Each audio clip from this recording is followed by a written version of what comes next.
Welcome to yet another ham radio video. My name is JKQ4DUX. If you're new, I explore ham radio from a learner's perspective. I've been doing ham radio about 2 years. And the reason I started this channel is to just document the learning journey that I'm on. Many things along the way that I struggled through, questions about what to do, what to buy, how things work. So that's why I'm making this video today.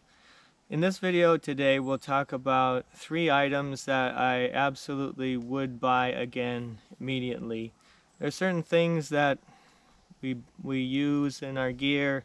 Some of them we like, some of them we don't. And I got to thinking, well, for some reason, everything disappeared that I have. You know, a lot of times when people have a disaster or some calamity and they have to start over, what would I do if I start over? So that's a good question to ask when you're thinking about gear and you've tried some different things. The list gets narrower as you go along of like absolutely can't live without type of items. So I'm going to bring up 3 today, and the first one is the Chameleon 17-foot telescoping whip. I believe it's CH17 is their model number. But if you have followed my channel at all, I'm a big fan of the verticals. I just want to take you through the thought process of how and why I decided on a telescoping vertical when I was first starting. So about maybe a year to 16 months ago, I decided I wanted to do some portable operations. I wanted to do parks on the air, and I needed some type of portable antenna. So there was a couple different ways that you can go. In fact, there's many different ways, but the 2 in particular that I found interesting and that came down between these 2 was one of them was the Chameleon's light end fed sloper. So that was a multi-band wire antenna. It advertised that you could do several different bands without a tuner, and it was lightweight. That was one thing that was good. It was fairly expensive. It was a couple $100s or more, but then again, they're known for making great quality items, which generally are worth the money. And one thing that we'll get to in coming up here in a minute is some type of SWR meter or antenna analyzer. So theoretically, I don't recommend that you would buy an antenna that advertised as resident at a certain band and just put it in the field and run it. It's always good practice to double check that, whether you have an SWR meter built into your radio or you have some type of external device. You don't want to risk some sort of a mismatch and damaging your equipment. So my choice was to buy something like this that was fairly inexpensive, and then also have to buy the second item, which is some type of analyzer. And so I went with this route. I'll tell you of what I've really liked about it, and so far there's nothing that I don't like about it. But number one, it's affordable. It's less than $100. I believe they're around $70 at the filming of this video. And there are many other manufacturers that produce similar ones. The only other one that I have experience with, I purchased from Wolf River Coils, which was a shorter whip. It wasn't 17 foot. I don't remember the exact length, but it was shorter. And the Chameleon is definitely more heavy duty. I like the way the crimps are done and the segments. There's a lot of these out there, a lot of people using them, a lot of different applications.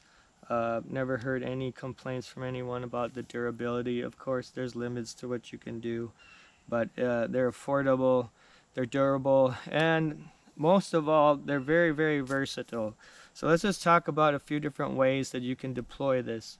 When I started out, I was using a tripod in the Wolf River coil system. So that was just an aluminum tripod that sat on the ground, and then you can use wire radios, you can use aluminum screen or even Faraday cloth or some other type of system, you can deploy it that way. You can do it with a ground spike that you pound, or if it's soft enough, step into the ground and just deploy it off a simple spike. You can also, like I have another video called the Super Mag Mount. So I mount this on top of my van with a mag mount, and then run a separate radio off that. That has been highly effective, and it's also very quick to deploy. Another method that's very popular that I've used and many other people used is the POTA Performer type. If you've seen any of his work, his call sign KJ6ER. He has publicly available documents of that antenna system, and that uses a PVC pipe to get this up around 4.5 feet off the ground, and then an elevated radio or counterpoise. That's a very effective way to deploy. Once I started doing that, my results in getting contacts improved greatly, and since I've gone to that system, I've never put it on the ground again. It's been very effective, been tested by a lot of people.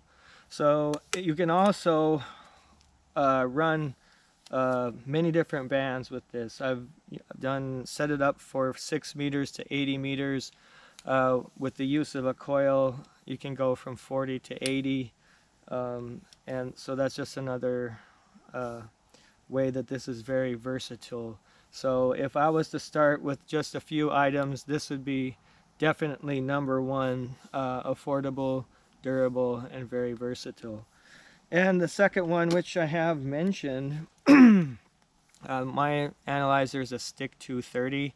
Now, Rig Expert is a manufacturer, and they have several other larger and more feature-rich models than the 230. But the 230 has really been popular. It's really been a good fit for me. It's nice and compact, light. It has a lot of features without being too in-depth and too difficult to operate. And when I started out, again, starting out a little over a year ago as a complete beginner, new to all this, all that I knew was you needed to check the SWR somehow. That's basically all I was looking for. So you could go something with like the MFJ, old school, very durable, used commercially available batteries, and simple. It will last forever, very rugged. But this was what I chose. I'm very glad I did, because I'm not so familiar with the MFJ, but I think this will tell you a lot more information than the MFJ or a basic old school SWR meter would. I'm used this to test coax cables for loss. I have a video on that if you want to learn how to do that with one of these. Check out my channel for that video. It graphs the SWR plot. It will show you the lowest point. So if you're tuning one of these and you're a little bit off and you don't know if am I too long or too short, you can tell that with this, and you'll know which way to adjust it, and makes your adjustments quicker. One other really great thing is you could charge it like you charge your phone, and the battery life is excellent on this. There's tons of reviews on this, so I'm not gonna go over something that's been done to death, but this has been a great piece of equipment. If everything disappeared tomorrow and I had to start over, definitely would pick up one of these. Been very happy with it. Reliable, very useful, lightweight, and I think I paid in the middle 200s, maybe 240, 50, 60. That was at a ham fest, which had a special on. I have seen prices up closer to 300 on regular prices, but that's what I paid for this. And this is not only useful for your portable operations when you're tuning an antenna like this. I would consider this a must for any operator setting up your base station. whatever you're running for an antenna in your base station, this will map out all the bands very quickly and easily and tell you as much information as you probably want as a beginner. Like I said, there are other models which have additional features, but this will definitely do everything that you need it to do as a beginner, and I highly recommend this as well. And the third item is just, I know it's not so exciting, but just a good quality coax. Like this one is ABR Industries. This one does have integral choke. They're using ferrites as part of the cable. That is required when you're running a vertical antenna like this and some other antennas to prevent the coax from radiating, which will throw off your antenna. And even if you don't need it, it's certainly not going to hurt anything to choke off anything that's unwanted coming in on your coax shield. And I would go with a 50-foot length. Now this is not 50 feet, this is 25, but I'm just using this for illustration. But I would go with the 50-foot length. You can get by with this a lot of times, but I would rather have 50 feet and not need it than need an extra 3 feet or whatever. It just depends what type of antenna you're using and what the situation is, but very few times where a 50-foot piece of coax will not get the job done unless it's something out of the ordinary. And like I said, I do have a video about testing coax for loss. That is important. Don't go for the cheapest. Have something with some quality connections on it, and if possible, if you do have one of these, you can test the loss. Like I said, if you're at a ham fest or somewhere where you can access it, test the loss, and there can be quite a big difference. And then you don't want to jeopardize your equipment with faulty connections. So whether it is the actual connection on the coax, and especially with BNC, you get some with some loose pegs and connections. You've got to remember, if somehow that connection is compromised and breaks, what's your SWR going to do if suddenly you don't have a good connection to the antenna? That could be very, very important. So I would not try to cut corners on anything that involves connecting your feed line to your antenna. So with that being said, you've watched yet another ham radio video. I hope this was helpful, whether you are experienced or just starting out. Some things to think about. I'd like to hear what would be your first things to buy if you had to start over again.